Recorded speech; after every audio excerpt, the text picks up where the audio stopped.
तो बरसों से चल रहा डीसी की फिल्म ब्लैक एडम का इंतजार अब जाके अक्टूबर में खत्म होने जा रहा है। फाइनली ब्लैक एडम का ट्रेलर रिलीज हो चुका है और इस ट्रेलर को देखकर मैं इतना ही कहना चाहूंगा कि सब्र का फल काला होता है। I mean, सब्र का फल ब्लैक एडम होता है। अब बहुत सारे मेरे भाई बंधु ऐसे भी होंगे जिन्होंने ब्लैक एडम को अभी रिसेंटली ही डिस्कवर किया है, क्योंकि इससे पहले आज तक डीसी के इस कैरेक्टर के ऊपर कोई भी लाइव एक्शन मूवी नहीं बनी है। अब सब तो कॉमिक नर्ड नहीं होते ना, क्योंकि ब्लैक एडम का डीसी यूनिवर्स की किसी भी फिल्म में जिक्र तक नहीं हुआ है, तो बहुत ही कम लोग होंगे जिन्होंने इसके बारे में पहले सुना होगा। और सच कहूं तो मैंने भी नहीं सुना था, because I am not a comic nerd but I am a fan of movies. तो आपके लिए, खास आपके लिए, मैंने इस कैरेक्टर के ऊपर थोड़ी सी रिसर्च करी ताकि मैं इस कैरेक्टर की ओरिजिन स्टोरी आपको बता सकूं। I am so hard working. मैंने की है मेहनत। तो बात है बाबा आदम के जमाने की, या फिर उससे भी बहुत पहले की, जहां मिस्र के एक शहर खंदक में इबाक नाम के बंदे का राज चलता था और इबाक लोगों को गुलाम बनाकर उनसे अपने काम धंधे करवाता था। और उन्हीं गुलामों में था एक बच्चा जिसका नाम था अमान, जो कि गुलामी से बहुत ज्यादा तंग आ चुका था और हर दिन अपने मरने की दुआ मांगता था ताकि उसे वो गुलामों की जिंदगी ना जीनी पड़े। फिर एक दिन अमान को एक आदमी बचाने आता है और ये आदमी और कोई नहीं बल्कि उसका मामा होता है, जिससे अमान पूछता है कि उसकी पूरी फैमिली का क्या हुआ, मेरे माँ बाप कहाँ हैं? तो अमान का मामा उसे बताता है कि सिर्फ वो ही जिंदा बचा है, बाकी उसकी पूरी फैमिली मर चुकी है। और उसके बाद इबाक के लोग उन दोनों पर हमला कर देते हैं, जिसमें अमान का मामा बुरी तरह से घायल हो जाता है। अब अमान अपने मामा के पास बैठकर रो रहा होता है और इबाक के लोग उन दोनों को मारने ही वाले होते हैं कि तभी वहां पर कड़कड़ाती है एक जोरदार बिजली, जिसके बाद वो दोनों वहां से गायब हो जाते हैं और पहुंच जाते हैं रॉक ऑफ इटर्निटी में। अब यहाँ पर रहते हैं इटर्नल्स, मार्वल्स वाले नहीं, ये हैं डीसी के एंशिएंट जादूगर्स जो कि रॉक ऑफ इटर्निटी में रहते हैं। और रॉक ऑफ इटर्निटी वही जगह है जो हमने सजाम मूवी में देखी थी। अब वहां पर मौजूद होते हैं जादूगर जो उन दोनों को बताते हैं कि हर जादूगर एक इंसान को चुनता है जिसे वो अपनी पावर्स दे सके ताकि वो इंसान सजाम बन जाए और सुपरमैन से लड़ सके। हेनरी कैविल वाले, अरे मजाक कर रहा हूं भाई, बट ऐसे रूमर्स हैं। और रूमर्स क्या पब्लिक डिमांड है कि वो ब्लैक एडम और सुपरमैन को एक ही मूवी में लड़ते हुए देखना चाहते हैं। और शायद ऐसा पहले डीसी की कॉमिक्स में हो चुका है, जो कि मुझे बिल्कुल नहीं पता, क्योंकि बैक टू द टॉपिक। तो उन जादूगर से अमान कहता है कि पहले मेरे मामा को बचाओ और फिर मुझसे चाहे जो कुछ भी करवा दो। तो जादूगर बोलता है कि क्यों ना दोनों ही मेरी पावर्स ले लो, इससे तुम्हारा मामा अपने आप बच जाएगा। भाई किसी को भी अपनी पावर्स दे दोगे क्या? पहले टेस्ट तो करो कि वो बंदा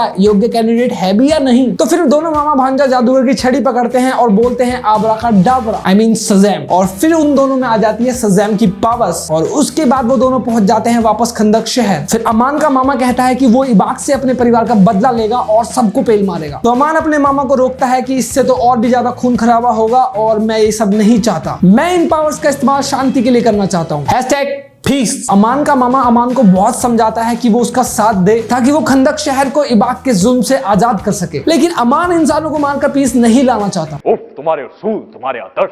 तो उसके बाद अमान का मामा रोने लगता है और उसे रियलाइज हो जाता है कि अमान के होते हुए वो इबाक से अपने परिवार का बदला नहीं ले सकता। तो फिर अमान का मामा लेता है अपनी जिंदगी का सबसे बड़ा गलत फैसला, वो अमान को वही मार देता है। Power corrupts people, now you know it. तो अब जो ये अमान का मामा था वो और कोई नहीं बल्कि एडम था, जिसके ऐसे ही काले कारनामों की वजह से बाद में इसका नाम ब्लैक एडम पड़ा। उसके बाद सभी जादूगरों ने मिलकर ब्लैक एडम को एक टूम में कैद कर दिया और बोला रेस्ट इन स्लीप। अब इसके ट्रेलर को देख के तो ऐसा लग रहा है कि हमें इस फिल्म में एडम की ओरिजिन स्टोरी भी दिखाई जाएगी, जो कि कॉमिक एक्यूरेट तो नहीं लग रही बट सिनेरियोस कुछ वैसे ही होंगे। अब ब्लैक एडम के ट्रेलर की शुरुआत ही होती है जेजी एंड कान्ये वेस्ट के सॉन्ग मर्डर टू साइलेंस से, समझ रहे हो? फ्यूचर में ब्लैक एडम की टूम को लोगों ने डिस्कवर कर लिया है और उसके बाद उसे जगाने की कोशिश कर रहे हैं, जिससे वो जाग भी जाता है। और फिर से एक बार शुरू होती है ब्लैक एडम की रेज। फिल्म में ब्लैक एडम के अलावा हमें और भी डीसी के कई कैरेक्टर्स देखने को मिलने वाले हैं, जिसमें है Hawkman, Cyclone, Atom Smasher, Amon and Doctor Fate. अब ब्लैक एडम एक सुपर हीरो नहीं है बल्कि ये एक एंटी सुपर हीरो है, मतलब कि ये इंसानों से ऑर्डर नहीं लेता कि भाई उसे क्या करना है क्या नहीं करना, जैसे